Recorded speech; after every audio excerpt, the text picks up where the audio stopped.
Colors, energy, pure nationalism, and the beauty of CrossAndNod football. No amount of film, no amount of photographs, and maybe no amount of words can recreate the vibe that AFCON brings to the table. It's where part-time police officers, top-level Premier League players, and pensioners all come together. AFCON is a leveler, and this time around, it's been a brilliant watch. Welcome to the second episode of the second season of the CrossAndNod pod. We are talking all things AFCON, spotlighting Nigeria's performance at the tournament and providing a review of the tournament so far. Like Liverpool, I never walk alone, and I'm joined by David to dispense premium football conversations about AFCON. Yeah, my bro, how's it going, my guy? Yeah, I'm good. I'm excited to be here. I can't lie. Like, just talking AFCON. I mean, I know that AFCON is a 2-year tournament, like it's biennial, but that doesn't diminish the excitement for me when it starts, like when it's time to watch it. I mean, before we might say, AFCON, what are they really doing? I mean, even at the start of this one, I wasn't too forced by AFCON, but so far so good. So it's been lit to watch. So I know, like we're 2024 guys, but still the tournament is branded as AFCON 2023. It's Africa. We always have to be different. Of course. So yeah, but like a little bit of backstory. So Egypt replaced Cameroon as the host for the 2019 tournament. I think like there was political instability in Egypt and stadiums were not ready. So because of that, Cameroon was given the 2021 edition and then that was moved to 2022 to avoid like, there was mad rainstorm June and July. So with that brouhaha, Ivory Coast was now given the 2023 tournament and Guinea, who were supposed to host 2023, they were moved to 2025. So if you've kept up so far with all that explanation, it's still AFCON 2023. It's just been moved a couple times due to like weather and like political instability. That's why. So the tournament is taking place nearby in Côte d'Ivoire and it's going to run till Sunday, February 11, if you didn't know. The final will take place at the Alassane Ouattara Stadium. It's named after a former president of Ivory Coast. You see, I'm not just dispensing football knowledge. I educate. But yeah. So that's a capacity of 60,000, which I think is like super great for an African stadium. So yeah. So last AFCON, I was actually surprised when I saw that. Yeah, like 60K. That's huge. I mean, like Tottenham's new stadium is 65 now. It's 60 as well. Yeah, mad. Global stage, we're competing on global stage. Last AFCON, Senegal beat Egypt on penalties in the final to lift the trophy for the third time. And honestly, what they've been playing so far is looking like they are going to repeat their success, but we'll talk about that later. I'm just going to go to David, my guy and our brother. How have you found the tournament, bro? I've been really impressed with the quality of football. Like Senegal and Morocco in particular, they've been looking very impressive. And they've looked so organized. It's just over 10 kilometers from the Malian border. Senegal and Morocco have looked very, very impressive so far. I can't even lie. They've been playing amazing football. Even Mali as well. They've looked organized. Yeah. But of course, I can't speak about AFCON without talking about Nigeria. There you go. That's why we are here. Just because of who we are, African giant thing, Yeah, my bro. The likes of Osimhen, Calvin Bassey of Fulham, Olaino has been really impressive as well. It will be all of them. They've begun the tournament strongly, or at least on the defensive side. Yeah. We've also got the captain Nigeria, William Troost-Ekong. Yes, so the man, his emphatic penalty has like he powered us to victory against Ivory Coast. Coolest man in the stadium. So. Yeah, very chill, that penalty. so far so good. Namibia also dispatching, like, obviously they always start so slow, Tunisia, but it was impressive. It was an impressive victory by Namibia. They even had more attempts on goal than Tunisia. We were surprising, to be fair. Maybe sure. And Cape Verde. Yeah, bro. Cape Verde. Oh Ghana. My God. Cape Verde, they enjoyed more possession than Ghana. They outplayed, in my books, they outplayed them and they extinguished them at the end. Play them off the park, which was really like Azonto. Sit down. Also, another team that has impressed so far, they scored amazing goals yesterday. I don't know if you're aware, Mauritania. Yeah. They pushed Burkina Faso to the last, I don't know, like the last minute, only for like Bertrand Traore of Aston Villa to score a 96-minute winner. Yeah, Mauritania, that's Bebe now. Yeah. No. Bebe is Cape Verde. Cape Verde. Bro, do you see the goal he scored? Bro, I saw that free kick goal. Oh my God. Bro, 40 yard. Yeah. It's been really nice, I swear. And like, not even just the teams. I have to give it to the organization and the fanfare and the branding of like the event. The event is sponsored by Total Energies and Apsonic, they're a Chinese-based company. And of course, CAF had a deal. They agreed a deal with Puma to become the technical partner for the tournament. So Puma provides like the match ball, the kits for the refs, and like it's been really clean and neat. But alongside, speaking of refs, bro, the officiating at AFCON, man, so smooth. Bro, so clean. Premier League left the chart. Bro, Premier League, all the leagues left the chart, man. You know, I mean, guys, like, bro, it was so smooth, so clean. All the VAR decisions have been nice, no delay. And like, even like, when they make decisions, both sets of players on the team, they kind of agree, like, everybody can see it's the one that, okay, this technology was used well. And the referees have been very, very like dominant. They've controlled the games well. In fact, one of the biggest storylines of the tournament so far was refereeing display of what's his name, Gianni Sikwaze. Yeah, that was the last AFCON. And he appeared to blow up for 19 minutes before the game ended. Between Mali and Tunisia last AFCON. Yeah. But by contrast, this time around, it's been a remarkably smooth opening round of games, you know. Yeah. Touch wood, that's it, touch wood. Because you don't know what if it happen. So the officials have been like making effective use of VAR. In fact, the tournament has benefited a lot from VAR. A lot of decisions have gone awry, and then VAR has always come to the rescue, you know. Yeah. It got off to a disastrous start in AFCON history, like in 2019 AFCON, 2019 CAF Champions League, the final. Right, the game was abandoned due to a faulty VAR system. It trended now.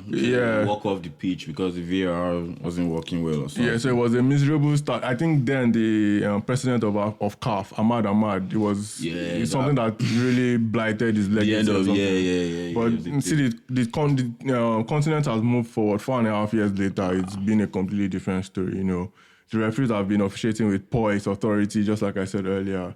Even the VAR, like when they refer stuff to VAR, it's been very smooth, productive process. It's not as in, it doesn't take long. Bro, and like the lines are drawn straight. Like, no fanfare, no drama. Like, bro. You know, in fact, the late Burkina Faso penalty was correctly given after VAR intervention. You know, while I think the Ethiopian official Bamak Tessama was saved out.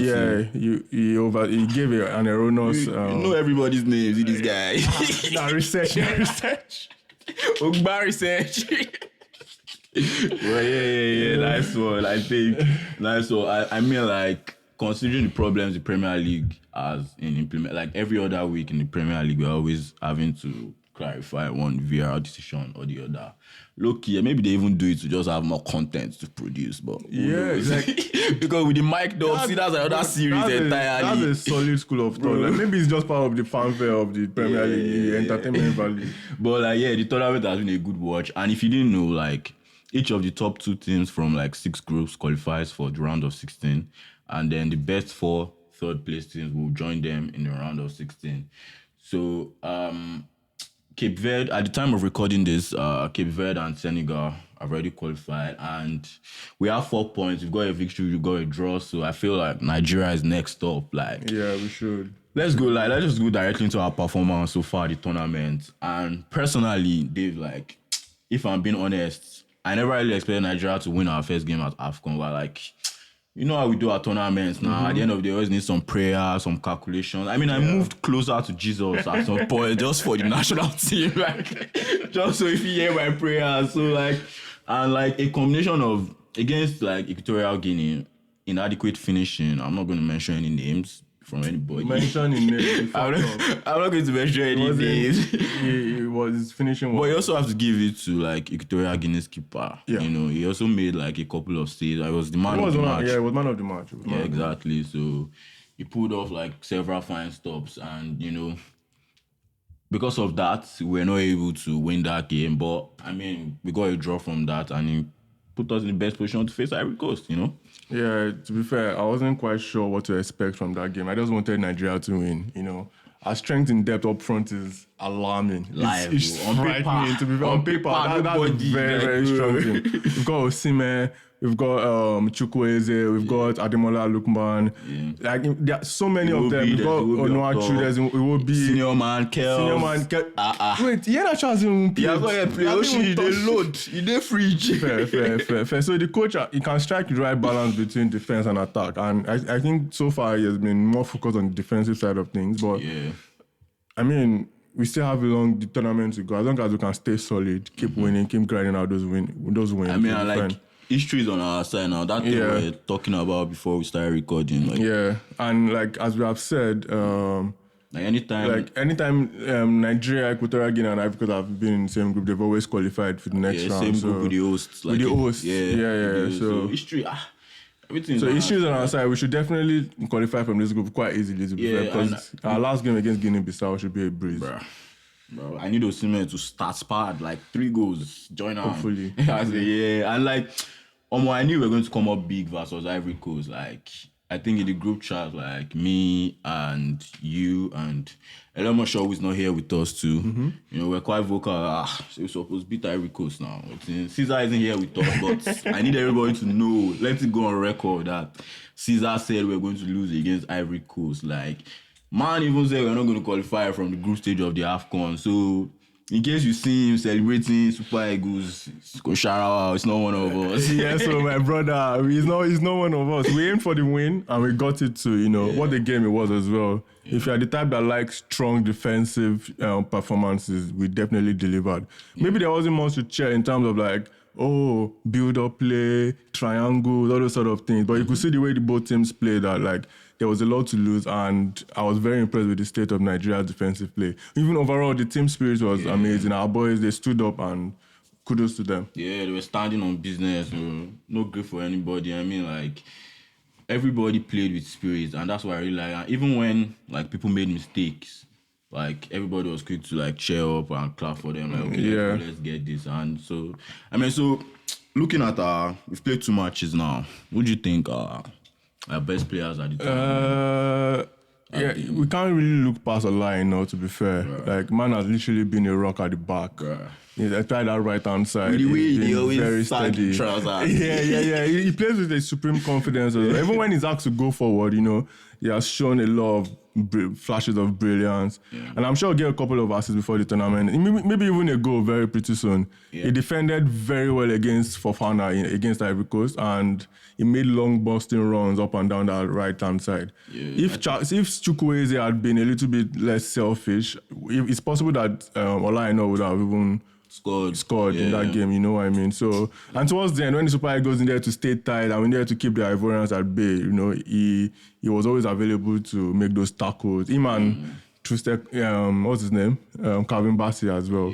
So Trustekong has also been really good, blocking crosses and of course scoring penalties is my guy. I've also been impressed with Iwobi in the middle. If only we could, you know, tread a little bit of football together. Iwobi is one that could also... Iwobi and his sexy penetration passes. Daniel, I'm gonna catch you. Those sexy penetration passes. I mean, we can't. I mean, you have to talk about Osimhen too now. If you are talking, anything. It's the striker's course. Like, as a striker, you are made to miss chances. Well, and maybe like the spotlight gets in big games like this, like at the tournament. But bro, maybe a lot of missed chances, but my brother already has 2 more goals than Kanu, who never scored for Nigeria at AFCON. Like, bro, 2 matches played at AFCON for Nigeria, 2 goals. Like, was just 1 goal, but then he won the penalty. You know, even when the penalty, I think after the penalty incident, the game played on now. But he had that experience, stayed on the floor, waited, I'm on Nigeria. Waited until the well, so, that's true. So, I mean, another person I have to, like, you're right, Osimhen has been really good. Another person I have to talk about is Bassey. Okay. Like, he was really committed towards the end of that game. I like his ginger. I like his he didn't make like rash tackles. Like, he was straight. And the thing he wasn't shying away from the challenge as well. He was blocking every shot, 27 foot of the shots. He even switched from the back, like left-sided centre back to left back towards the end of the game. And also, we need to the goalkeeper. Stanley the Rock in Wabali. Okay, now. We need to shout that guy out. Big shout out, Stan. That's the most composed goalkeeping performance I've seen in Nigerian colours in a while, in a long time. Bro, it might not even be a good shot start, but for the composure, not jittery, nothing. I mean, there was a chance in the beginning that Sanusi played the ball back pass, and it was short. But he quickly came out, blocked the shot, but it was his reaction when he blocked the shot. Instead of shouting or anything, the way on certain Cameroonian keeper they do. Next thing when you do, you just tap, Sanusi say, nice one, yeah, nice one. well done. Like, bro, and like, I mean, in the build-up to the game, like, normally, he got a lot of questions from reporters about not keeping a clean sheet for Nigeria in a bit. And, like, he was confident in his response that he was sure that the clean sheet would come. And, he delivered. As that's he delivered against Ivory Coast. I feel like that's the sort of goalkeeping performance Nigerians have been crying for. Like, maybe just a few games is, like, a small sample size to judge, but based on first impression lasts long now. That's what they say, you know. I've been really impressed. I can't even lie. Yeah. So, I mean, we have the players that are standing on business already. We know them. But what about those that are sitting down? Those that have not really started to grow into the tournament? You know, for me, that starts with Chukwueze, Mr. Bestie. I mean, guy, pass the ball now. Please now. I beg now. Like, I think he had like 2 mazy runs that if he just squared the ball or just passed, like, he would score.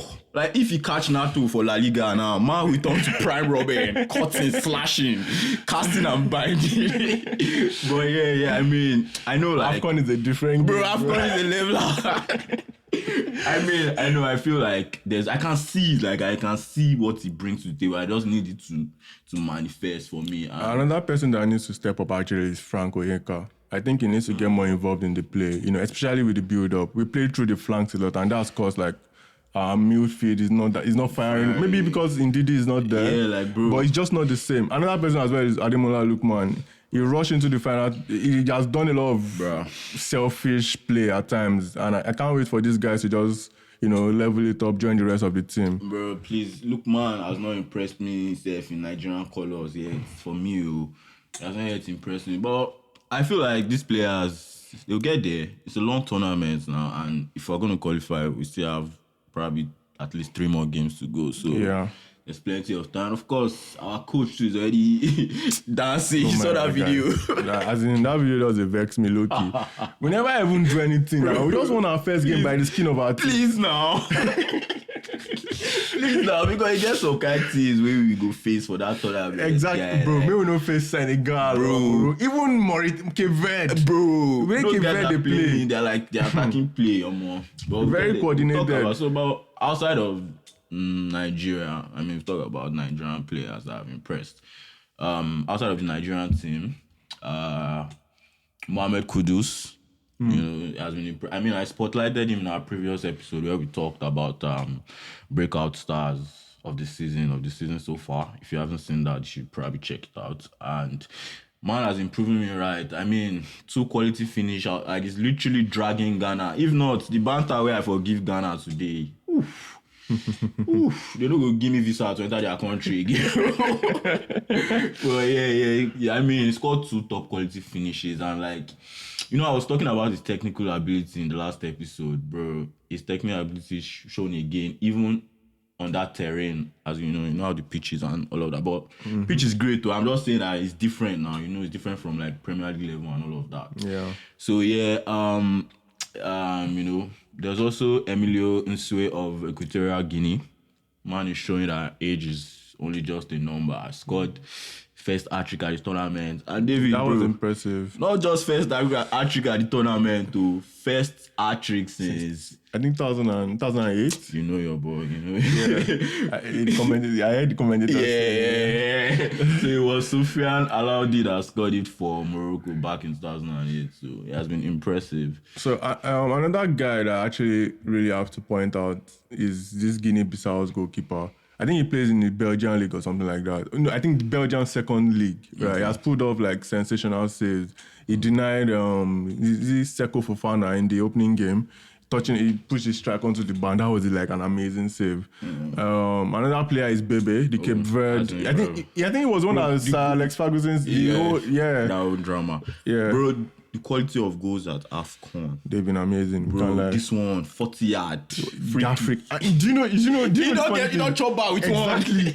Like 10 minutes before he took that free, not even 10, like 5 minutes. Yeah. He took a one mad long range shot that hit the bar. Yeah.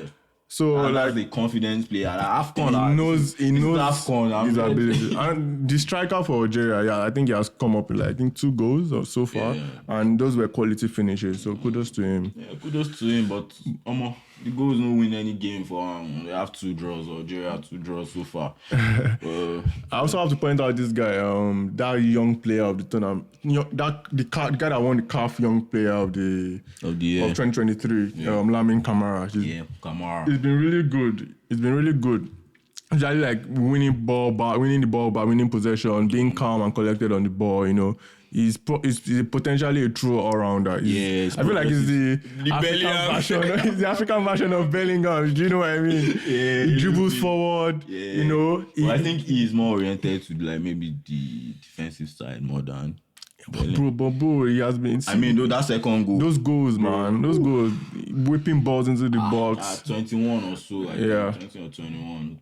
Nice one. But, well, that's all for, like, players that have been shining from other teams. And, like, other delightful news. In other joy-filling news, Algeria, Ghana, and Egypt, they've played 2 games at AFCON, and they are both without a win. Egypt and Ghana, they've lost once. And they should be, Egypt and Ghana. And Ghana lost 1, drew 1. No. Egypt drew 2. Exactly, and Ghana lost 1. Yeah. So they have a point. By that third game, they should be fighting for their lives, playing for their energy. But it's not, it's not going to be easy against Mozambique. Yes, now. It's not enough that Nigerian wins. We need others to fail woefully. Like now, that's what make this victory sweet. So and of course, Senegal, they've been balling like crazy. They are not just winning, but they are playing brilliant football. I mean, the quality of the goals. We talked about Kamara. Even the assist for that Kamara second goal, the Zidane turn, that guy, the 360. That was really good. Bro. Impressive. Against Cameroon too, they won 3-1. And I like the role that the legends in that Senegalese team are taking, like Koulibaly, Mane. And even Mane. They are just dictating things. You get making themselves available for the ball, not doing the most, like trying to overplay and things like that. Like literally playing with those other, and they've got young guys that are good. They've got Sarr, like you just mentioned, and they are 2 Sarrs now. They have like 2 Sarrs. They've got Pape Matar Sarr, the one that plays for Tottenham, and Ismaila Sarr, exactly. The one that formerly of Watford, I think. So, but Cape Verde, we really got to shout out Cape Verde, the Blue Sharks. Like Minos tournament. They're not in Ivory Coast to play. This AFCON where we have making police officers leading their teams to victory. As the guy, that's Zambia. Bro, that's still like one of the weirdest AFCON wins ever. You know, Mali has never won AFCON before. For real? Bro, they've never won. Always the bridesmaid, never the groom.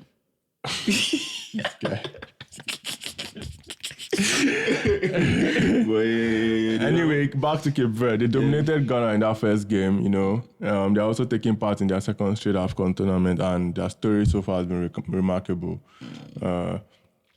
Mali has never won. That's so sad, but... Bro. Anyway, they've never qualified for the World Cup. You don't go World Cup, why you won't win AFCON? So, anyway. But they also look cohesive. Yeah, they've been cohesive. They looked all right so far. So, kudos to them. Yeah. Mali have been really good. But I don't know. I don't think they're going to win it, but it's been a good world. Good to see. So, what are we saying? We need prediction. We should let our listeners know that listeners in the ball house, we have some ball knowledge. So for you, I just need to know, who do you think who's your winner for the tournament? Or wait, who do you think will get to the final?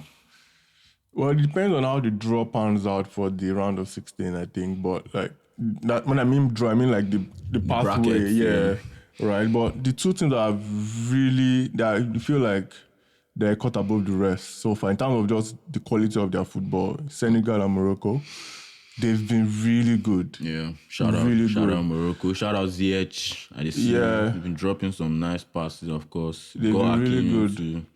Morocco so, like, if I was to just go off what I've seen so far in the tournament, I feel like Senegal and Morocco are the strongest team. They will probably reach the final. If they don't meet each other before the final. Yeah. Right. What do you think? I'm a patriot, bro. Like I can't just give Senegal and Morocco the final. Like, I mean, if I had to go for either of them, Nigeria has to be in the final for me, and I think we can do it honestly because the draw. If we're going to do it, the draw would have to be kind to us. Don't you think? And we've got like a solid defensive structure, bro. Yeah, we do. We do have that. AFCON is not the tournament where you score 4 goals in one match or like. Yeah, true. Especially when it starts getting to all them round of 16 and it becomes cagey. Yeah, everyone they fight for their lives. They get something to lose, bro. You get, and I feel like off the back, if like we said, if Victor Osimhen can start to take more of those chances, if top 10 Ballon d'Or player, bro. I beg, make his score for me. That's what I want. Those chances get too easy for him to be missing them now. Yeah, you play ball now, you know now. It's not that easy. I will still back him for highest goal scorer because for highest goal scorer, exactly. He has 2 goals already, bro. No, it's just one goal, 1 assist. I want this guy to score many goals so bad. But yeah. And then of course there's a guy with the Emilio with the hat-trick. Yeah. He has 3 goals already. So it depends on, but I don't think they'll go far enough for him to maybe win the highest goal scorer. I don't know about that. Yeah. We've also got Lamine Camara on 2 goals too. So and Algeria, although they've not qualified, so if Ghana can get their act together, Kudus has a shout for play because that guy is dragging the team, bro. Like, he's a class. He's a class act. Exactly. That's the word. Class act. Deep down. He has Nigerian something. That Kudus. Mohamed Adebola Kudus. Yeah. So yeah. Player of tournament. I think just based on his place in the team, if Senegal gets to the final or even defend their title again, Mane will most likely get player of tournament. He's already scored once. He has an assist, I think, too, and like he's been playing well. Like you can tell that things run through and around Mane for a player of tournament. I also back Victor Osimhen if we go far. He's the reigning African Player of the Year. And if we're going far, it means he's come up trump for us. Definitely. Yeah, definitely. So, I don't think we can even score without him. Yeah. the way we are playing at the moment. Bro. If I go to do anything, he has to be Osimhen. So yeah, it's definitely a good shout. And of course, like, you've not even really talked about Egypt. Okay, we said they've not won, but Mohamed Salah had that injury. I've not been really impressed with Salah, if I'm being honest. But he had the muscle injury. He had to leave the second match. So I don't know. Make it come back. I don't want to make it jar. Make it stay to the end because as an Arsenal fan, I don't want to make it go back Liverpool. Nah, I mean, I didn't do my FPL, so I didn't back start. But, I don't want him to continue to play in AFCON, maybe till semi-final or something. I want Liverpool to be without him for as long as possible. Yeah, all right. So that's it, guys. That's all we have for you today. Thank you so much for rocking with us in the Ball House. You should follow us on X. I always say Twitter, but this time I got it right. You should follow us on X at CrossAndNod FT. We're also on Instagram, we're also on YouTube and Facebook at CrossAndNod. And you know the most important things. Yeah. If you're listening to this, you're maybe listening on Spotify. Wherever you get your podcast. Yeah, we're available everywhere. And like the most important thing, bro, sis, tell your friend about the CrossAndNod pod. Don't odd updates. Don't odd the updates. Don't hide in domain. Yeah. All right, my guys. Thank you. We'll catch you guys next week. That's the pod. Yeah, bye.